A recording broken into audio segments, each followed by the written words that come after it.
Hi hello and welcome guys to our new video जिसमें हम आज डिस्कस करेंगे स्पेक्ट्रोस्कोपी के बारे में। जो यूवी स्पेक्ट्रोस्कोपी है उसके बारे में।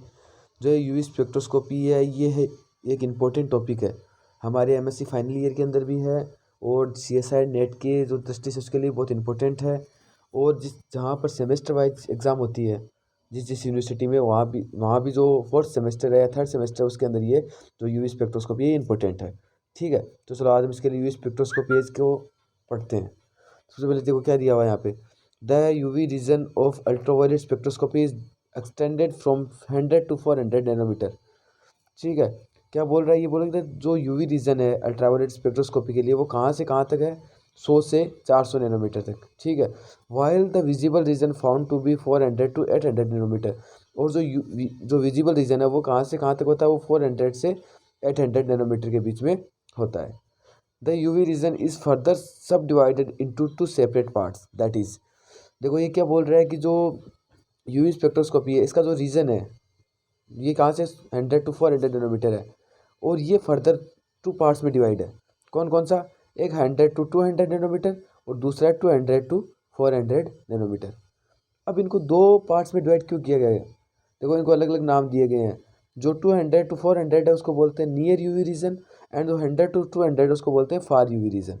ठीक है, अब इनको ऐसा क्यों बोलते हैं कि फार यूवी रीजन और नियर यूवी रीजन, या हमें क्या ज़रूरत पड़ी, मतलब क्यों इनको दो पार्ट्स में डिवाइड किया गया। तो इसका देखो नीचे लिखा हुआ है, क्या लिखा हुआ है, the sub division is done because of different absorption that is at or below 200 nanometre. क्या बोल रहा है ये कि जो सब डिवीज़न है ये इसलिए किया गया, क्यों, क्योंकि जो है ना एब्जॉर्प्शन है किससे, 200 नैनोमीटर पर या उससे बिलो में क्या होता है, जो O2 होती है वो हमारे एटमॉस्फेयर के अंदर प्रेजेंट है तो O2 एब्जॉर्ब करने लग जाती है। ठीक है, एब्जॉर्ब स्ट्रांगली। तो उसके लिए हम क्या करते हैं, उसके लिए हम इस रीजन में जो इंस्ट्रूमेंट है, instrument are fusing with the nitrogen. जो जो इंस्ट्रूमेंट है वो किससे फ्यूजिंग या भर दिया जाता है, नाइट्रोजन गैस से। बट इससे क्या होता है कि जो अंडर मतलब 150 जो नैनोमीटर है उसके अंडर में क्या होता है कि जो नाइट्रोजन होती है, ठीक है, वो भी क्या, नाइट्रोजन भी एब्जॉर्ब करने लग जाती है। ठीक है, देखो क्या लिखा हुआ है, under 150 nanometre the system must be taken in vacuum. इसलिए क्या बोला गया कि जो नाइट्रोजन है वो start absorbing under 150 nanometre. So इसके लिए हमने क्या किया है, हमने सिस्टम को वैक्यूम ले लिया, मतलब निर्वात निर्वात वैक्यूम वैक्यूम रीजन ले लिया। इससे जो 150 नैनोमीटर या 150 नैनोमीटर जो नीचे का रीजन होता है उसे हम क्या बोलते हैं, वैक्यूम रीजन भी बोलते हैं। ठीक है, ये छोटी सी चीज़ें जो आपको समझ में आ जानी चाहिए कि यूवी स्पेक्ट्रोस्कोपी क्या होता है और इसको दो पार्ट्स में डिवाइड किया गया है और दो पार्ट्स में डिवाइड क्यों किया गया है। ठीक है, और उनका क्या क्या नाम है। क्लियर है इतना, तो चलो हम नेक्स्ट पेज पे चलते हैं। नेक्स्ट क्या दिया हुआ है, नेक्स्ट देखो यहाँ पे दिया हुआ है कि जो लाइट है ये है जो ground state E0 and excited state E1। कोई भी इलेक्ट्रॉन है, ठीक है, वो जब ग्राउंड स्टेट से एक्साइटेड स्टेट के अंदर, ठीक है, जाएगा, ग्राउंड स्टेट से एक्साइटेड स्टेट के अंदर जाएगा तो वो कुछ ना कुछ तो मतलब क्या बोलते हैं एनर्जी एब्जॉर्ब करेगा। जैसे देखो, जस्ट व्हेन एवर यूवी और visible light is allowed to pass through a solution of an organic compound. मतलब जो यूवी लाइट है या विजिबल लाइट है उसको हम अलाउ करते हैं किसी भी ऑर्गेनिक कंपाउंड से पास थ्रू होने पर, तो क्या होगा, तो क्या होगा, the organic compound it is absorb and this depends upon its wavelength. अब क्या करेगा, जो ऑर्गेनिक कंपाउंड है वो उस यूवी लाइट को एब्जॉर्ब करेगा और ये एब्जॉर्प्शन किस पे डिपेंड करेगा, ये एब्जॉर्प्शन डिपेंड करता है हमेशा इसकी वेवलेंथ पे।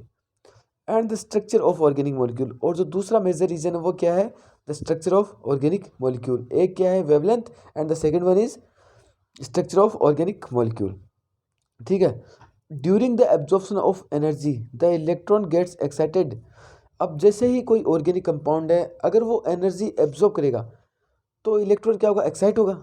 ठीक है, from the ground state E0 to some higher energy excited state E1। जैसे E0 टू E1 तब क्या करेगा, इलेक्ट्रॉन एक्साइटेड होगा।